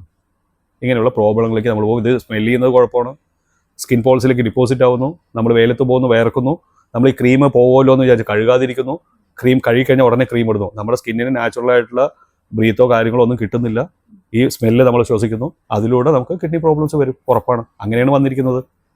അപ്പോൾ അങ്ങനെയുള്ള കാര്യങ്ങൾ കാണുമ്പോൾ നമ്മൾ വെളുക്കുന്നു പറഞ്ഞാൽ നമ്മൾ എന്തിനാ ഓടി പോകുന്നത്? നമ്മുടെ കളറിന് എന്താ കുഴപ്പം നമ്മൾ ചിന്തിച്ചാൽ പോരെ? നമ്മളതിനെ തേച്ച് മിനുക്കി വെക്കുക.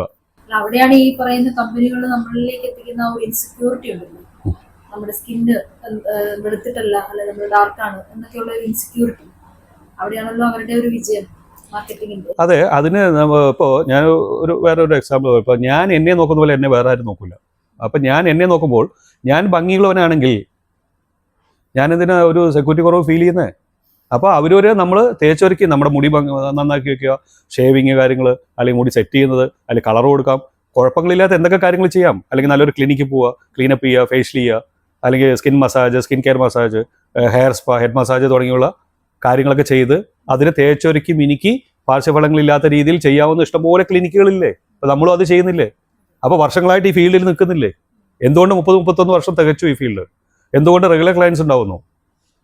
ഇന്ന് ഞാൻ ഈ സോഷ്യൽ മീഡിയയിലെ പരസ്യങ്ങളോ കാര്യങ്ങളോ അല്ലെങ്കിൽ മീഡിയയിൽ പരസ്യങ്ങളോ കാര്യങ്ങളോ ഒന്നും ചെയ്യുന്നില്ല, ചെയ്യാൻ ഇഷ്ടമല്ലാഞ്ഞിട്ടല്ല. പക്ഷെ ചെയ്യുന്നതിന് മുമ്പ് ഞാൻ ആദ്യം തീരുമാനം എടുക്കണ്ടേ? എൻ്റെ പ്രൊഡക്റ്റുകൾക്ക് കസ്റ്റമർക്ക് ഗുണമുള്ളതാണെന്നും പാർശ്വഫലമില്ലെന്ന് ഞാൻ ഇത് ഗുണമുള്ളതെന്ന് മനസ്സിലാക്കണമെങ്കിൽ ഉണ്ടാക്കി 4-ാം ദിവസമോ 10-ാം ദിവസമോ ലൈസൻസ് എടുത്ത് ഈ പ്രൊഡക്റ്റ് മാർക്കറ്റിലെത്തി 1 വർഷമാകുമ്പോഴേക്ക് ഇത് റിസൾട്ട് ആണെന്ന് എങ്ങനെ ഞാൻ അവകാശപ്പെടുക? ആ കസ്റ്റമർ സാക്ഷ്യപ്പെടുത്തണ്ടേ? അപ്പോൾ അങ്ങനെ കസ്റ്റമർ സാക്ഷ്യപ്പെടുത്തുന്നതായിട്ടുള്ള എത്രയോ നല്ല പ്രൊഡക്റ്റ് മാർക്കറ്റിലുണ്ട്. അപ്പോൾ നിങ്ങൾക്ക് നേരത്തെ ഫസ്റ്റ് പറഞ്ഞൊരു ക്വസ്റ്റ്യൻ ഉണ്ട്, അമ്മൂമ്മമാരും സജസ്റ്റ് ചെയ്തത്. ആരാ സജസ്റ്റ് ചെയ്യുന്നത്? അമ്മൂമ്മ സജസ്റ്റ് ചെയ്യുക. അമ്മൂമ്മ ആരാണ്? ഇയാളുടെ അമ്മയുടെ അമ്മയായിരിക്കണം, അല്ലെങ്കിൽ അച്ഛൻ്റെ അമ്മയാണ് അല്ലേ? അപ്പോൾ അച്ഛന് പറഞ്ഞു കൊടുത്തതും അച്ഛന് ഗുണമുണ്ടെന്ന് കണ്ടിട്ടാണ് കൊച്ചുമക്കൾക്ക് പറഞ്ഞു കൊടുത്തത് ആണോ? അതെ. അപ്പോൾ അവരുടെ മക്കൾക്ക് ഗുണമുള്ളത് കൊച്ചുമക്കൾക്ക് പറഞ്ഞു കൊടുക്കണം എന്ന് പറയുന്ന പോലെ ഗുണനിലവാരമുള്ള പ്രൊഡക്റ്റുകൾ മാർക്കറ്റിലുണ്ട്, നല്ല ഓയിലുകളുണ്ട്, ഇല്ല എന്നല്ല പറയുന്നത്. പക്ഷേ ഹിഡൻ ആയിട്ട് സഡൻലി ഒരു സാധനം വരുന്നത് വെളുക്കണമെന്ന് പറയുമ്പോൾ എല്ലാവരും അതിൻ്റെ പുറകെ ഓടുന്നതിനാ. ഇപ്പോൾ ഈ അടുത്ത് തന്നെ പല രീതിയിലുള്ള മെഷീനുകൾ ഉപയോഗിച്ച് പല ഫേഷ്യലുകളും കാര്യങ്ങളും വന്നു. എൻ്റെ അടുത്ത് പലരും ചോദിച്ചു വരുന്നു. ഞാൻ അവരോട് പറയുന്ന ഒറ്റ കാര്യമുള്ളൂ, ഇതിവിടെ ചെയ്യുന്നില്ല എന്ന് പറഞ്ഞാൽ എൻ്റെ ബിസിനസ് പോവുകയാണ്. അവർ വേറെ സ്ഥലത്ത് പോയി ചെയ്യുന്നു. അപ്പം ഞാൻ ആ ബിസിനസ് ചെയ്യാൻ ഞാൻ നോക്കുന്നില്ല. ഞാൻ നോക്കുന്നത് എന്താണ്? എനിക്കതെന്താണെന്ന് മനസ്സിലായിട്ടില്ല. പിന്നെ ഞാൻ എങ്ങനെയാണ് ഇവർക്ക്? അപ്പം അല്ല, ഞാൻ അവിടെ കണ്ടു, ഞാൻ ആ ക്ലിനിക്കിൽ പോയപ്പോൾ ഇത് കണ്ടു, അവരിങ്ങനെ പറയുന്നുണ്ട്, യൂട്യൂബിൽ കണ്ടു, ഫേസ്ബുക്കിൽ കണ്ടു, ഇൻസ്റ്റയിൽ കണ്ടു, എല്ലാം പറയുന്നു. ഞാൻ പറഞ്ഞു അവർ കണ്ടെങ്കിൽ എനിക്കത് അറിയില്ല. അറിയാത്ത കാര്യം ഞാൻ ചെയ്തിട്ട് കുഴപ്പമായാൽ കംപ്ലൈൻറ്റ് എനിക്കാണ്, കമ്പനിക്കല്ല. ഈ മെഷീൻ്റെ കംപ്ലൈൻ്റ് ആണെന്നോ ഈ പ്രൊഡക്റ്റിൻ്റെ കംപ്ലൈൻ്റ് ആണെന്നോ എനിക്ക് പറയാൻ പറ്റുമോ? ചെയ്തത് ഞാനല്ലേ. ഇന്ന് അങ്ങനെ വരുന്ന പല പ്രൊഡക്റ്റുകളും മാർക്കറ്റിലില്ല. നിങ്ങൾ തന്നെ ശ്രദ്ധിച്ച് നോക്കൂ. 20 വർഷം തൊട്ട് ഇങ്ങോട്ട് എടുക്കൂ. ഇപ്പോൾ കഴിഞ്ഞ ഞാൻ ഈ പറഞ്ഞൊരു പേര് ഞാൻ പറയുന്നില്ല, ആ സാധനം വ്യാപകമായിട്ട് വരികയും എല്ലാ ക്ലിനിക്കുകളും അത് ചെയ്തു, ഡോക്ടേഴ്സ് ഉൾപ്പെടെ സകലരും.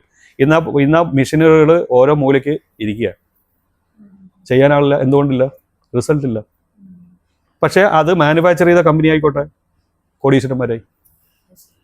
അവർ ബ്യൂട്ടീഷ്യന്മാരെയും ക്ലിനിക്കുകളെയും ഡോക്ടർമാരെയും വെച്ച് അവർ കോടീശ്വരന്മാരായി. സാറ് പറഞ്ഞത് ശരിയാണ്. പല മെഷീൻസും അതുമായിട്ട് റിലേറ്റഡ് ആയിട്ടുള്ള പല കാര്യങ്ങളും ഈ അടുത്ത കാലത്ത് വന്നു. പിന്നീട് കുറെ നാൾ കഴിയുമ്പോൾ ഇതൊന്നും കാണുന്നില്ല, അതിനെപ്പറ്റി ഒരു വാർത്തയും ഇല്ല. അല്ല, കാണുന്നില്ല എന്ന് പറയുന്നത് എന്തുകൊണ്ടാണെന്ന് വെച്ചാൽ ആളുകൾക്ക് ഗുണമുണ്ടെങ്കിൽ അത് കാണൂലേ മാർക്കറ്റിൽ. ഇപ്പം നിങ്ങളൊരു മാർക്കറ്റിൽ പോയി മേടിക്കുന്ന ഒരു പേസ്റ്റ് ആയിക്കോട്ടെ, ഒരു എന്തെങ്കിലുമൊക്കെ വസ്തുക്കളായിക്കോട്ടെ, നിങ്ങൾ സ്ഥിരം ചെല്ലുമ്പോൾ ആ സാധനം അവിടെ ഇരിപ്പുണ്ട്. എന്തുകൊണ്ടാണ്? നിങ്ങൾ മേടിക്കാൻ ചെല്ലുന്നതുകൊണ്ടാണ്. നിങ്ങൾ മേടിച്ചില്ലെങ്കിൽ അത് അവിടെ ഉണ്ടാവില്ലല്ലോ. അപ്പോൾ സ്ഥിരമായിട്ട് ആളുകൾ മേടിക്കാൻ ചെല്ലുന്ന ഒരു പ്രൊഡക്റ്റ് ആണെങ്കിൽ അതവിടെ ഉണ്ടാവും. അപ്പോൾ അതാണ് ഞാൻ നേരത്തെ വീണ്ടും പറഞ്ഞത്. അതിനൊരു എക്സാമ്പിൾ എന്നെ തന്നെ ഞാൻ പറയുന്നത് എന്താ വെച്ചാൽ PVR ഓയിൽ ഇപ്പോഴും ഒന്നും ഇവിടെ ഉണ്ട്. 20 വർഷത്തിന് ശേഷം ഇവിടെ വെക്കുന്നു. 20 വർഷത്തിന് ശേഷവും പബ്ലിസിറ്റി ഇല്ലാതെ വെക്കുന്ന ഒരു പ്രൊഡക്റ്റ്, ലോകം മുഴുവൻ വെക്കുന്ന ഒരു പ്രൊഡക്റ്റ് ഇന്നും ഇവിടെ നിലനിൽക്കുന്നു. എന്തുകൊണ്ട്? അത് കസ്റ്റമേഴ്സ് സെലക്ട് ചെയ്ത് അത് ഉപയോഗിക്കുക, അവർക്ക് ഗുണം കിട്ടുന്നതുകൊണ്ടാണ്. കസ്റ്റമർക്ക് ഗുണമില്ലാത്ത ഒരു പ്രോഡക്റ്റ് നിലനിൽക്കത്തില്ല. അപ്പോൾ ഇനിയും പുതിയ സാധനങ്ങൾ വരും. കാരണം ഓരോന്ന് പോകുമ്പോഴും ഇപ്പോൾ പല പ്രോഡക്റ്റുകൾ വന്നു പോയില്ലേ. നിങ്ങളൊന്ന് പഴയ അഡ്വർടൈസ്മെന്റുകളും അല്ലെങ്കിൽ പഴയ കാലഘട്ടം അല്ലെങ്കിൽ 1 വർഷമോ 2 വർഷം മുമ്പുള്ള കാര്യങ്ങൾ ആലോചിച്ചാൽ ഇന്ന് ആ സാധനങ്ങൾ ഇന്ന് നിലവിലില്ല. ഇന്നെല്ലാം പുതിയതാണ്. നിങ്ങൾ നേരത്തെ പറഞ്ഞ പോലെ ഇഞ്ചക്ഷൻ അല്ലെങ്കിൽ ടാബ്ലറ്റ് കഴിക്കുക, ഇങ്ങനെയുള്ള കാര്യങ്ങളിലേക്ക് വന്നിരിക്കുന്നു. അല്ലെങ്കിൽ മെഷീനറീസ് ഉപയോഗിച്ചിട്ട് ഫേഷ്യൽ ചെയ്യുന്നു. ഇതെല്ലാം നേരത്തെ ഉണ്ടായിരുന്നു. ഞാൻ ഈ ഫീൽഡിൽ വന്നപ്പോൾ ഇതിനു മുമ്പും ഈ പറഞ്ഞ മെഷീനറീസും കാര്യങ്ങളെല്ലാം ഉണ്ടായിരുന്നു. അന്ന് നമ്മൾ അതെല്ലാം ഉപയോഗിച്ച് മനസ്സിലാക്കിയത് ഇതുകൊണ്ടൊന്നും ഗുണം കിട്ടുന്നില്ല എന്നുള്ളതാണ്.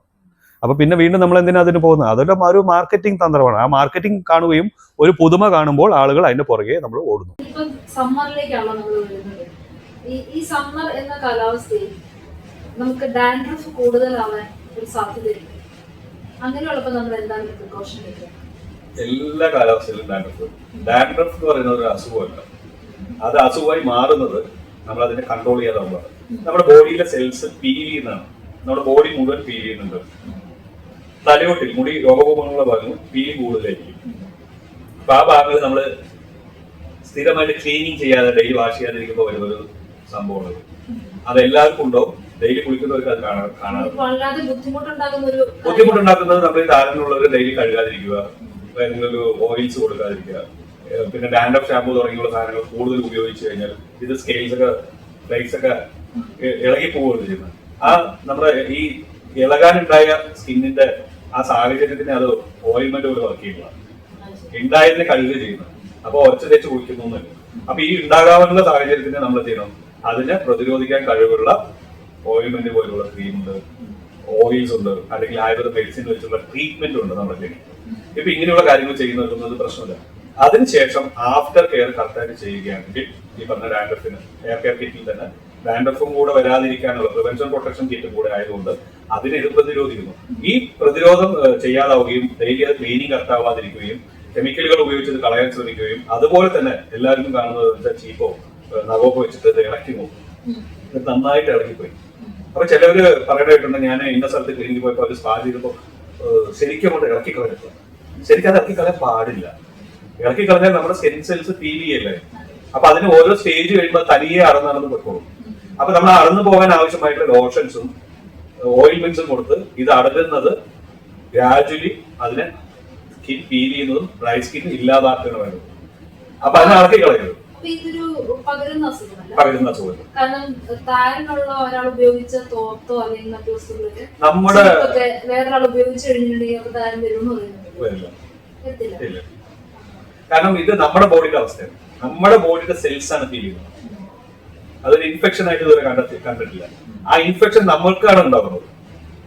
അപ്പൊ ആ ഇൻഫെക്ഷൻ നമുക്ക് ഉണ്ടാകുന്നത് എങ്ങനെയാണ്? ഇത് നേരവണ്ണം ശുചിയായിട്ട് സൂക്ഷിക്കാതിരിക്കുകയും അതുപോലെ തന്നെ വേർപ്പ് പൊടിപടലുകളിൽ നിന്ന് ശരിയായ സംരക്ഷണം ഇല്ലാതിരിക്കുക, ഇങ്ങനെയുള്ള കാര്യങ്ങളെല്ലാം വരുമ്പോൾ ഇത് തണുത്ത സമയത്തും ഉണ്ടാവും. തണുത്ത സമയത്ത് നമ്മൾ ഡെയിലി തലവാശും കാര്യങ്ങളൊന്നും ഒഴിവാക്കും. അപ്പോഴും ഈ സ്കിൻ സെൽസ് ഫീൽ ചെയ്യും, ചെറിയ കുരുക്കൾ വരും, ചൊറിച്ചിലാവുമ്പോഴാണ് ഇത് അടുത്ത എക്സ്ട്രീമിലേക്ക് പോകുന്നത്. പിന്നീട് ഒത്തിരി നമ്മൾ ബുദ്ധിമുട്ടുണ്ടായിട്ട് മാറ്റിയെടുക്കാം നമുക്ക്, പക്ഷെ ഒത്തിരി ബുദ്ധിമുട്ടുണ്ടായിട്ട് വരും. അപ്പൊ ഇതൊരു മരുന്ന് കഴിക്കേണ്ട ആവശ്യമില്ല. നമ്മുടെ നിത്യ ജീവിതത്തിൽ റെഗുലർ യൂസ് മെഡിസിൻസ് യൂസ് ചെയ്യാം, അത്രേ ഉള്ളൂ. അത് വരത്തില്ല. അല്ലാതെ വേറൊന്നും അതിനകത്ത് നമ്മൾ പ്രിപ്പറേഷൻ. പക്ഷെ നമ്മൾ ഇത് വരുമല്ലോ എന്ന് പറഞ്ഞിട്ട് ചെയ്യാതിരിക്കും. ചിലവര് വന്നാൽ നോക്കാന്ന് പറയും. ഇതെല്ലാം പ്രശ്നങ്ങളാണ്.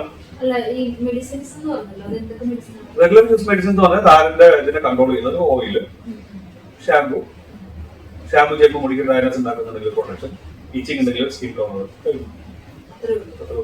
ഇത് നമ്മള് റെഗുലർ യൂസിലേക്ക് നമുക്ക് ആവശ്യമുള്ള സാധനം വേണം.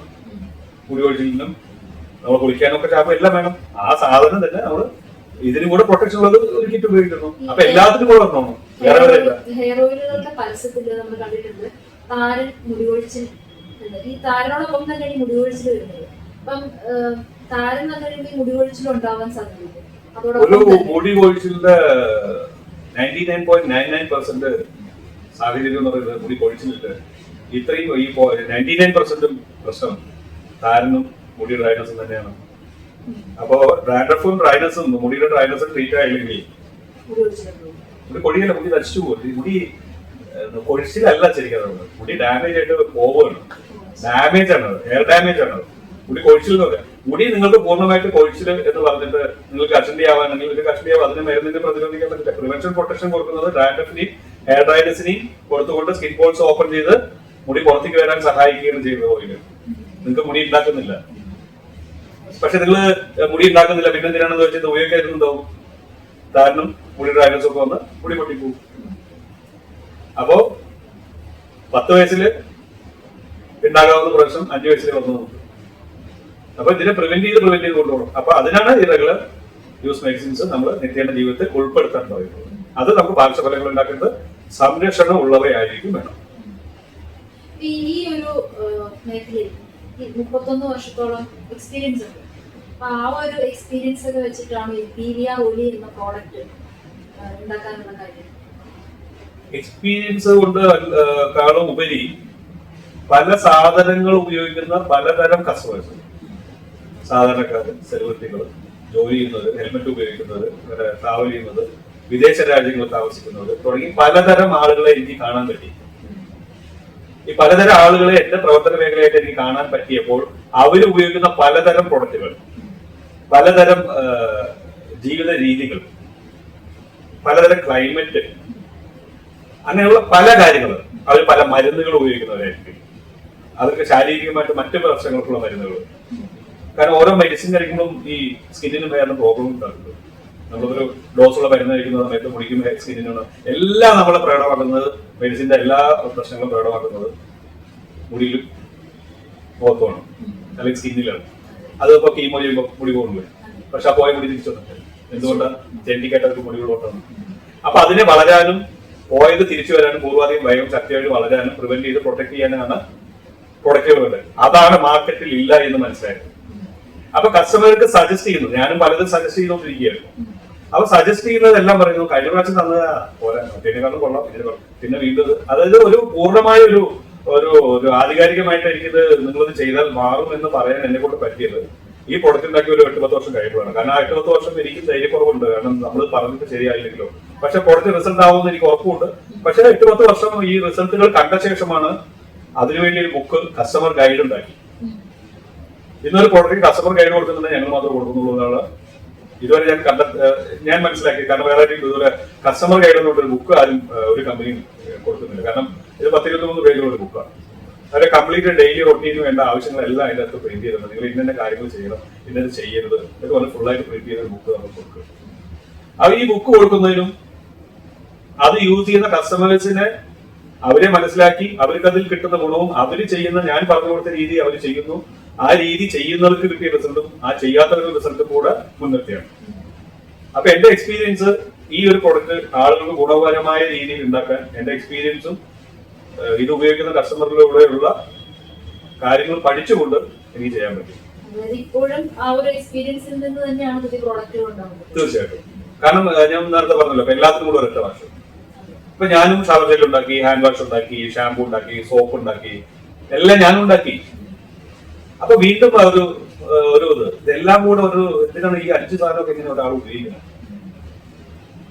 കൈ കഴുകുന്നു, ഹാൻഡ് എന്ന് പറയുന്നത് എവിടെയാണ്? ഇവിടെ വരെയാണോ ഇവിടെ വരെയാണോ എനിക്കറിയില്ല. പക്ഷെ ഹാൻഡ് വാഷ് നമ്മൾ ഇവിടെ കഴുകുന്നു. ഷവർ ജെൽ കയ്യിലെടുക്കുന്നു, ഓക്കെ, നമ്മൾ ബോഡിയിലെല്ലാം തരുന്നു. ഫേസ് വാഷ് ഫേസിൽ ചെയ്യുന്നു, കയ്യിലെടുക്കുന്നു, മുടി ചെയ്യുന്നു. ഈ മുടി ചെയ്യുന്ന ഷാമ്പു മേത്തുകൂടെ കൊടുക്കുന്നു, കുഴപ്പമുണ്ടോ എനിക്കറിയില്ല. മുഖത്ത് വാഷ് ചെയ്യുന്നത് മേത്തുകൂടെ കൊടുക്കുന്നു, കൈ വാഷ് ചെയ്യുമ്പോൾ കൊടുക്കുന്നു, ഷവർ ജെല്ലിൽ എടുക്കുന്നു, ഫേസും ബോഡി ചെയ്യുന്നു. പിന്നെ വി വാഷ് എടുത്ത് പർട്ടിക്കുലർ ഏരിയയിലേക്ക് മാത്രം നമ്മൾ ഹൈജീൻ വാഷ് യൂസ് ചെയ്യുന്നു അല്ലേ. ഇത്രയും വാഷ് ചെയ്തു, ഇതെല്ലാം കൈ കൊണ്ടിട്ടാണ്, കൈ കടയിക്കൊണ്ടാണ്. ഒരു ദിവസം എത്ര വാഷ് എടുത്തു നമ്മൾ കൈ കൊണ്ട്? 5 സാധനമുണ്ട്. ഇതെല്ലാം കൂടെ ഒരെണ്ണമെങ്കിൽ എന്താ കുഴപ്പം? അപ്പൊ നമ്മൾ എന്ത് ചെയ്തു? അതിന് ഒരു മെഡിസിൻ പവറും വേണം, സൈഡ് എഫക്ട്സ് ഉണ്ടാകുന്നത്. 2 വാഷ് എടുത്താൽ കണ്ണരി, നമ്മൾ 3-1 വാഷിൽ തന്നെ കണ്ണ് കഴുകണം. എന്തിനാ കണ്ണ് കഴുകണം? അതൊരു ക്വസ്റ്റ്യൻ ആണ്. അത് നിങ്ങൾക്ക് അറിയാവുന്ന ഒരു ക്വസ്റ്റ്യൻ വെച്ച് നിങ്ങൾ ചോദിക്കില്ല, ആരും ചോദിക്കില്ല. എന്താ കാര്യം വെച്ചാൽ എല്ലാരും കണ്ണ് കഴുകുന്നില്ലേ? കണ്ണെഴുതാത്ത ലേഡീസ് ആരും ഉണ്ടോ? ഈ ഇതെങ്ങനെ കഴിക്കളിക്കുന്നത്? കൺവെർട്ട് കഴുകണമല്ലോ. കഴിയല്ലേ പിറ്റേന്ന് പുതിയ കൺവെർട്ട് ഇടാൻ പറ്റുമോ? അതേ തലേദിവസം ശേഷമല്ലോ. അങ്ങനെയൊന്ന് വാങ്ങി പോകണമെങ്കിൽ അത് കണ്ണിന് മറ്റു പ്രശ്നങ്ങളുണ്ടാവും. അപ്പൊ അത് കഴുകണ്ടേ? അപ്പൊ കണ്ണും കൂടെ ചേർന്ന് കഴുകാവുന്ന ഒരു വാഷ് വേണം, കണ്ണെരിയാൻ പാടില്ല. അതാണ് ക്രീം. അപ്പൊ എന്റെ ഫേസും ബോഡിയും കണ്ണ് എല്ലാം കഴുകണം. ഹൈജീൻ വാഷ് എല്ലാ ഭാഗത്തും കഴുകണം. നമുക്ക് എല്ലാവരെയും വാഷ് വേണം. ഇതിനെല്ലാത്തിനും ഒരു സാധനം മാത്രമാണ് കോമൺ, എന്താണ്? വെള്ളം. അപ്പൊ വെള്ളം നമ്മൾ ആവശ്യത്തിന് കുടിക്കുക, ആവശ്യത്തിനനുസരിച്ച് വെള്ളം ഉപയോഗിച്ച് കഴുകുക. ഇനി ഇതെല്ലാം കഴുകിയാലും നിങ്ങൾ എന്ത് ചെയ്യണം? ആവശ്യമുണ്ടെങ്കിൽ ഇല്ലെങ്കിൽ കുറച്ച് വെള്ളം കൂടുതൽ കഴുകാൻ ഉപയോഗിക്കുക. ഒരു കൈ കഴുകുന്നത് ആ സോപ്പ് പോയതുകൊണ്ട് നിൽക്കരുത്, ഒരു കുറച്ചും കൂടെ ഒന്ന് വെള്ളം ഒഴിച്ചു കഴുകുക. ഈ വെള്ളം ഉപയോഗിച്ച് കഴുകുക എന്നുള്ളത് ശീലമാക്കിയിൽ തന്നെ പകുതി പ്രശ്നം ചെയ്യുക. അതിനൊരു ഏജൻസ് വേണം, ആ ഏജന്റുകൾ നിങ്ങൾക്ക് പ്രശ്നങ്ങൾ ഉണ്ടാക്കണം. ഇപ്പൊ കാർബണിക് കെമിക്കൽസ് ഉള്ള സാധനങ്ങളും ലിപ്സ്റ്റിക് ഒക്കെ ഉണ്ട്, ഇതെല്ലാം നമ്മുടെ ബോഡിക്ക് ഉള്ളിലേക്ക് ചെന്ന് കഴിഞ്ഞാൽ കേട് തന്നെയല്ലേ. പക്ഷെ ഇത് ചെയ്യുന്നതെന്ന് പറയാൻ പറ്റുമോ? പറ്റത്തില്ല. ചെയ്യും വേണം. പക്ഷെ ഇതിനെല്ലാം ഉണ്ടാക്കാവുന്ന സൈഡ് എഫക്ട്സുകൾ മുൻകൂട്ടി കണ്ടുകൊണ്ട് അതിനെല്ലാം കഴുകി കളയാൻ കെമിക്കൽസ് ഇല്ലാത്തൊരു വാഷ് വേണം, അല്ലെങ്കിൽ പാർശ്വഫലങ്ങൾ ഇല്ലാത്തൊരു വാഷ് വേണം. അപ്പൊ നമ്മളത് ചെയ്യുന്നുണ്ട്. ഇനിയും എനിക്കൊരു പ്രോഡക്റ്റ് വേണമെന്ന് പലതും ആഗ്രഹങ്ങളുണ്ട്. അതും ഈ പറഞ്ഞ പോലെ പാർശ്വഫലങ്ങൾ വരാത്ത പ്രോഡക്റ്റുകളായിരിക്കണം. അപ്പൊ എല്ലാവർക്കും പ്രോഡക്റ്റിന് ഞാൻ ഉണ്ടാക്കിയതൊന്നും കാര്യമില്ല, അത് ബിസിനസ്സായി. എല്ലാവർക്കും ഇല്ലാത്ത ഞാൻ ഉണ്ടാക്കുമ്പോഴും അത് ബിസിനസ്സാണ്. പക്ഷെ എല്ലാവർക്കും ഇല്ലാത്തതും എനിക്ക് മാത്രമുള്ളതും കസ്റ്റമർക്ക് റിസൾട്ട് ഉള്ളതാവുമ്പോൾ മാത്രമാണ് ബിസിനസ്സും സേവനമാവുന്നുള്ളൂ. ബിസിനസ്സിനും സേവനത്തിലും കൂടെ പോകണം. അപ്പൊ ഞാനൊരു ശൈലി ഇയാൾക്ക് ഇഷ്ടപ്പെടണം, അപ്പൊ ഞാൻ പൈസ മേടിക്കുന്നു എന്ന് പറയുമ്പോൾ അത് ബിസിനസ്സാണ്, ഇയാൾക്ക് അത് ഇഷ്ടപ്പെട്ടു, അപ്പൊ അത് സർവീസും അങ്ങനെ. അപ്പൊ ആ ഇഷ്ടത്തോടു കൂടിയുള്ള ബിസിനസ് വരണമെങ്കിൽ കസ്റ്റമർക്ക് കൂടെ ഇഷ്ടപ്പെടുന്ന പ്രോഡക്റ്റ് ആയിരിക്കണം, അവർക്ക് പാർശ്വഫലം ഉണ്ടാവുന്ന ഗുണങ്ങൾ ഉണ്ടാവണം. അങ്ങനെ ഇല്ലാത്ത പ്രോഡക്റ്റ് മാർക്കറ്റിൽ ഉണ്ടെന്ന് മനസ്സിലായപ്പോഴാണ് സ്വന്തം പ്രോഡക്റ്റ് ഉണ്ടാക്കുന്നത്. അതും വ്യാവസായികമായിട്ട് ഇപ്പോഴും ഉത്പാദിപ്പിച്ച് തുടങ്ങിയിട്ടില്ല. റെഗുലർ ക്ലയൻസിന് മാത്രം കൊടുത്തുകൊണ്ടിരിക്കുന്ന പ്രോഡക്റ്റ് ആയിക്കോളും. ഇനിയും ഈ മേഖലയിൽ ഒരുപാട് റിസർച്ചുകൾ നടക്കട്ടെ, ഒരുപാട് നല്ല നല്ല പ്രോഡക്റ്റുകൾ ഞങ്ങൾക്കൊക്കെ ലഭിക്കാൻ, അങ്ങിലൂടെ ലഭിക്കാൻ സഹായമാകട്ടെ എന്ന് വെച്ചാൽ.